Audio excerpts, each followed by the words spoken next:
Welcome to the Practical Mystic Show, where we bring you simple tips and techniques from around the globe to help practical people deal with extraordinary experiences. And now, your favorite scientist, shaman, and sacred clown, and also the show's host, Janine Bolin. Hey, welcome back to the Practical Mystic Show, brought to you by yours truly, Janine Bolin, and the Eight Gates. This is the show where we integrate the world of mysticism into everyday life, using tips, tricks, and techniques of the ancient masters, as well as modern millennials. So if you think you've gone crazy, if you see things, hear things, and feel things that others around you don't, then this is the show where you are welcome to be a part of us. Today, we are so lucky. We have a guest that is joining us from Loveland, Colorado, where she helps people like you at her business by teaching tarot classes, and she operates in 3 different locations.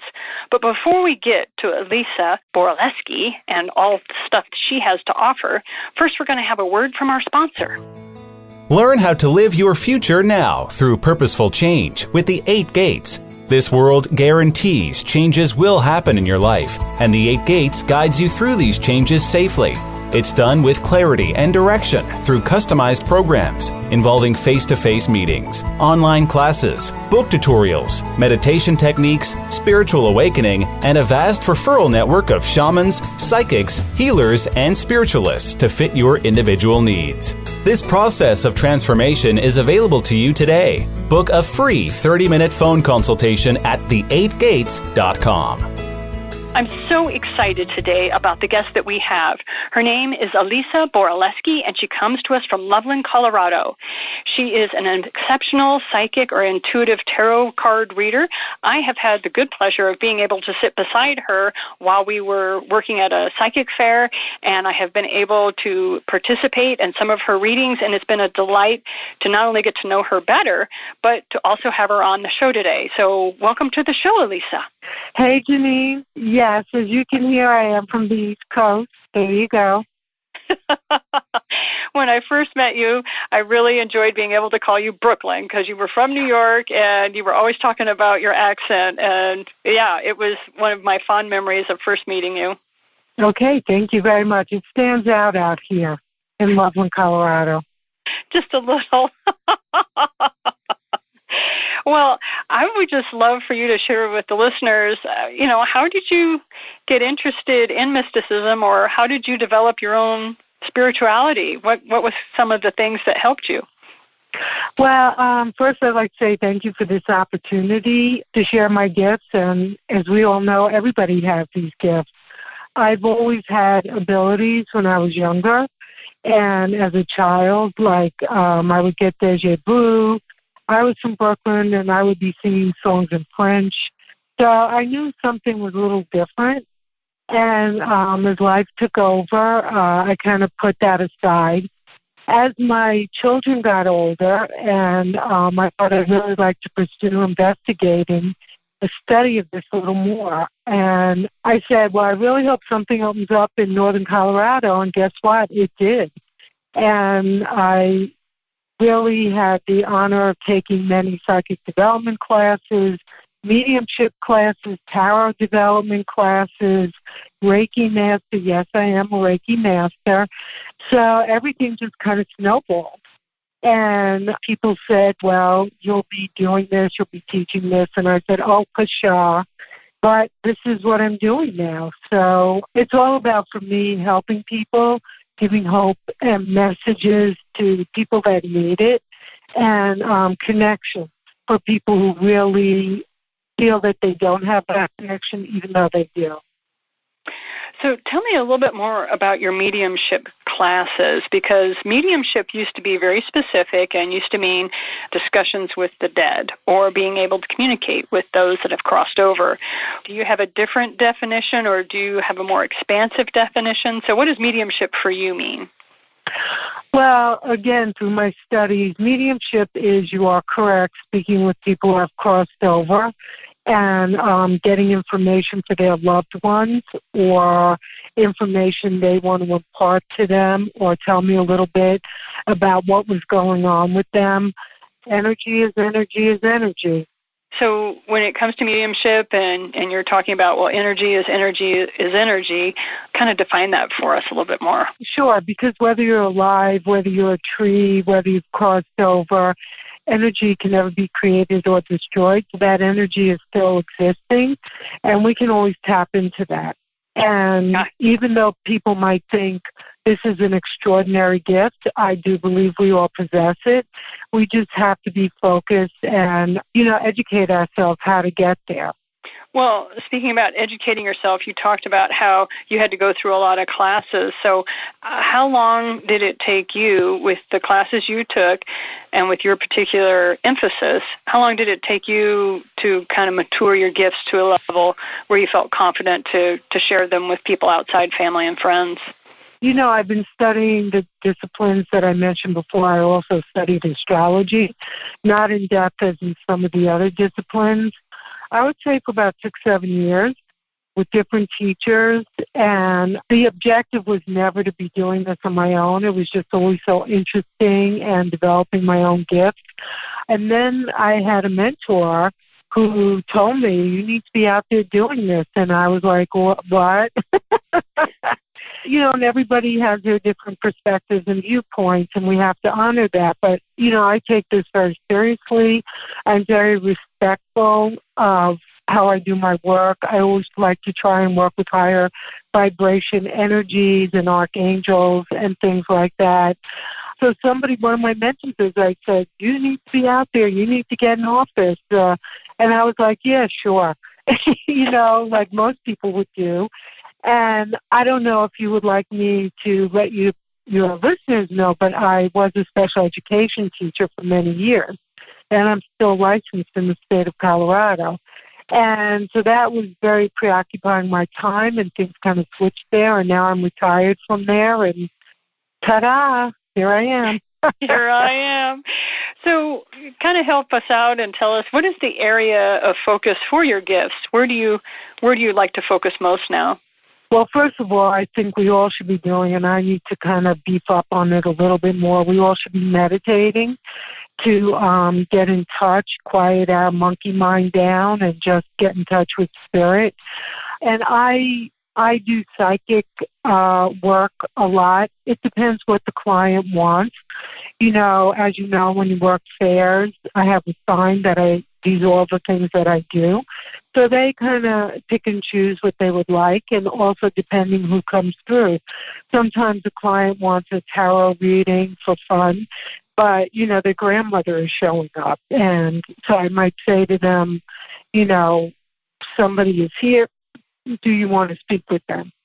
And so we go in that direction. So when I do readings, I can do, many different modalities. I can do psychic work, tarot, which actually I'm using my psychic work in the tarot readings, which everyone should be doing, which I can explain later, and, mediumship. So whatever comes through, whatever they need, however I can help, whatever the message is, that's really the objective. Right. I love that. Thank you. So we are in December, and we're getting ready to kick over into a new year. And so everybody has an opinion, of course, on, what they should do and where they should go in the new year and that sort of thing. So I would love it if you would, because you read for so many different people and you're going to all these different psychic fairs, what are some of the questions that you're hearing most? Or if you would prefer, what are some of the answers you're giving out most? Because what I notice with readers like yourself is that you find yourself saying the same thing to different people, and as much as we would like to think we're unique and we're very special, believe it or not, there are patterns that need to be changed as we move from one season of life to another. And so I was curious, are you finding a certain pattern that's popping to the surface, so to speak, as people move from December of 2017 into January of 2018? You know what, Janine, you are so smart. That's what I'm going to say. And the thing that comes up a lot for me in my readings, and even for myself, because sometimes when you give a message to somebody else, there's something in there for you as well. So we always need to be mindful and paying attention. What I find that I'm giving a lot when people are stuck in a certain thought pattern or behavior, I try to offer them, I'm not here to tell anybody what to do. I give information as I receive it, and what people do with it, that is their intention, that is their prerogative. But what I have been finding a lot when people come to me and they're distraught or in cycles, the one thing that I think kind of helps jar them out of that is you need to ask yourself, does this continue to serve me? Do these thoughts continue to serve me, or do they no longer serve me? Does this action no longer serve me? And it really gives people pause and makes them think, wow, I didn't even think of that. Is this really for your highest good to have these thoughts? Is this for your highest good? And I also try, which has come up a lot, one way to break these cycles besides meditation is to sit in gratitude, which is something, people look at me like, what the heck? And I'm like, because once you refocus on what you are thankful for and kind of fixate on that more, the other stuff kind of doesn't seem that important. So those seem to be the two big things that keep coming up in my reading, and I think are very helpful for everyone, including myself. I agree. I meditated for decades before I ever went out into the world and offered my metaphysical services to people, because I wanted to make sure that that I had all my own stuff cleaned up, and then I found out that, I still had a long way to go, but at the same time I could be helpful and of service to others to help them with their path. So when it comes to meditation, do you have a specific meditation technique you like, or are you kind of all over the board? Do you have music you listen to? Can you kind of run us through what your version of meditation looks like? Absolutely. Well, I'm pretty plugged into what's happening nowadays. And, whenever Oprah and Deepak have free meditations, they do free 21-day meditations. And I really find that incredibly helpful. They're guided to a certain point. They give you a mantra so you can repeat so that your thoughts aren't spinning all over the place. I like what they help me focus on. And so those are the ones that I really kind of focus on. Okay. Did you have a system that you enjoyed using before Oprah came out with Deepak Chopra's meditations? No, because, I was so busy. I was a single mother raising two sons and working as a special education teacher, which is a very demanding occupation. And, I really started, this wasn't about my spiritual development. I just had a very strong interest in these disciplines, and I wanted my own answers, as everybody wants answers. And for me, I really think it's about hope, because people, I feel, can get through, or I'm getting emotional, people can get through anything as long as they have hope, as long as they know there's light at the end of the tunnel, or what was the purpose of this. I've had somebody I recently read for going through a very traumatic thing with their house, and really the lesson had nothing to do about the house or anything else. It had really to do about their personal development and reclaiming themselves that they had lost in the process. So things aren't always as they seem. Yeah, we do hear that a lot in this business, don't we? Well, when people come to me and, they're distraught and, why are we suffering? Why do we have to go through this? What's with these lessons, And I think, what I've kind of found out, it's all to move us in the right direction, to a higher vibration, because we are all connected. And it's really a magnificent thing. So how are some ways that the spiritual community has helped you? I mean, I know how much I've been served and how much my teachers have helped me, but when it comes to you with the path that you've walked, how has the spiritual community at large helped you? I think for me, it helps to validate. We validate each other. We are on the same path, the same vibration. We can question each other. We can ask each other, do you see it like this? Do you get a different perspective? And, for me, it's about camaraderie and validation. And I really find that invaluable. It's kind of like people who play basketball. They want to be with other people who play basketball. How did they do it better? Or how did they make the shots better? So we're all here to help each other and support each other. So that I'm very grateful for that. And we're also very like-minded. You know, we're here to serve. We're here to give messages and hopefully to raise the vibration of the planet, which we all have to do. It's all our responsibility. Right. Right. Oh, no, I get you on that one. I like your word validation, because one of the things that I've heard in the circles that I work in is we're here to confirm what each other already know. And so you're using validation, though, and that's I love the power of words, being a writer. I enjoy the different words and how they have different tones and how they have different meanings, because, like you said, it helps change the perspective ever so slightly so that you can be just a little bit better. A lot of the times the clients know, they understand, they know, but they just want, you know, sometimes they're afraid to look at something, or they don't understand the whole point, or, you know, things can be very fearful or anxiety-provoking, and they just, sometimes it's good for them to get validation. No, you're not crazy. This is happening. May I offer this? Why this might be happening? So I think it's good to validate everybody. I agree. As we get ready to move through the rest of this holiday season, are there any tips outside of meditation that you think would help our listeners with family and friends? Because many of the people that are attracted to this show are in some sort of a transition where they have metaphysical gifts that are coming online, or they're actually starting to have clarity on their life in ways that they didn't before. And that can sometimes set up a lot of resistance from family and friends because they're scared of change. So do you have any tips on what people can do to smooth over some of the relationships that may be a little rocky as they move through these transitions?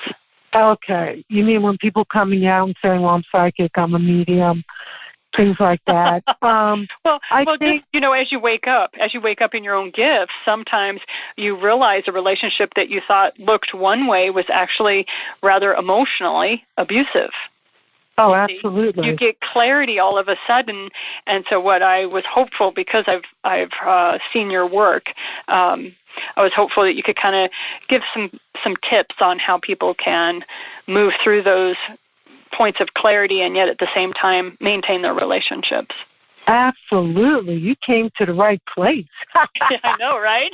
Well, first of all, what I'd like to say is, you know, you have to be secure and sit in who you are.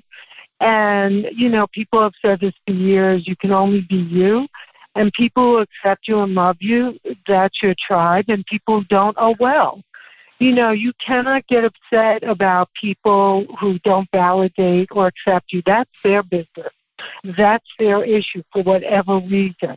But, you know, when I meet people now, and even with my family, you know, I've told them, but I say, you know, and this is who I am. And, you know, if you can accept that, that's great. And if you can't, oh, well. So I think people really have to be very centered in who they are, that this is for the betterment of all. This is connecting to spirit, you know, high vibration is good. It's going to help everybody. And just be secure in that. And again, people who can't validate you or go along with that, oh, well. So that's one thing. The other thing is, I think at the holiday time, you know, when people make us nuts, is that what you're referring to? Like when we get together with certain relatives and everything? Yes. Okay. And that comes up a bit also, especially this time of the year. And this is, again, my suggestion. And as I tell my clients, whatever I say, you can embrace it wholeheartedly or throw it out with the bathwater. It's you're the one who accepts or rejects what works for you. I never tell anybody they have to do anything. But in that situation, I do tell my clients, you have to detach. You know, you have to accept people for who they are at the level they're at. If somebody's in preschool, they are not going to be reading Shakespearean sonnets. And so we see a little kid like that, we accept it, we acknowledge it, we know it, we don't expect it. So when people show you who they are, believe it, and you have to embrace them for the level they're at. And then if they don't validate you or it's not jiving with you for whatever reason, you don't have to, for me, again, I'm not telling anyone else to do this. You don't have to defend yourself, sit in who you are and your security, and just detach and acknowledge their viewpoint is different. They're at a different place or a different level, and that's okay. And just enjoy them for what they have to offer that you can embrace. How's that? I love it. Thank you so much. I appreciate it. And I want the listeners to know how to get a hold of you in the future. So if they want to learn more, if they'd like a tarot card reading over the phone or something like that, how do people get a hold of you? Oh, absolutely. So my number is, everyone get a paper and pencil, 970-227-4470. Okay, so the number to reach you is 970-227-4470. Thank you so much, Elissa. I appreciate you so much for coming on to the show and reminding me of all the wonderful times we've had together. I appreciate it so much. And I look forward to having you on the show again in 2018 when it's time. Oh, I'm excited, and again, thank you for the opportunity. That is all the time we have for the show today. I want to thank everyone for being on with us today. Have a great day. Stay grounded here on planet Earth while each of you reach for the stars. We'll talk to you again next time, and thank you. This has been the Practical Mystic Show with Janine Bolin. For show notes, resources, and more, visit the8gates.com. Thanks for listening.